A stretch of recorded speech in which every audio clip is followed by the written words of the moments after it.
ایک بات کو یاد رکھو، جس اڈے پہ زنا اور شراب ہو، کیا کہا میں نے؟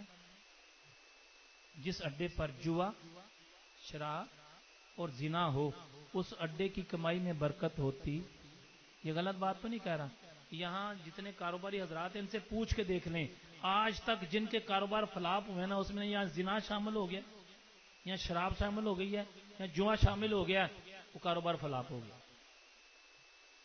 جس اڈے کے اوپر، جس اڈے پر زنا، شراب اور جوا ہو جائے، وہ اڈا برباد ہو جاتا ہے. اور جس اڈے کی کمائی سے زنا اور شراب ہو، وہ اڈا بھی پھر رہتا نہیں ہے.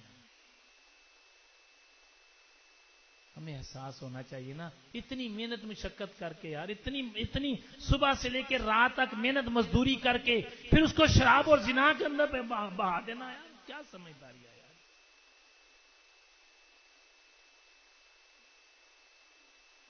ہمیں کرنا کیا چاہیے؟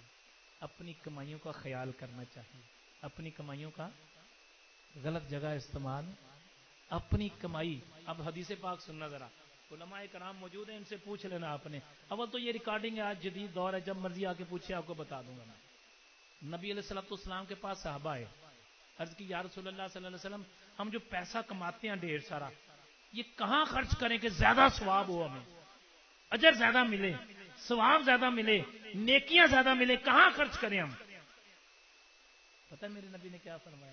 ہائے ہائے اللہ اللہ اللہ، خدا کی قسم ایمان تازہ ہو جائے. فرمایا جو تمہاری حلال کمائی ہے نا، اپنے بیوی بچوں میں بیٹھ کے کھایا کرو، ہائے تمہیں اجر سب سے زیادہ ملے گا.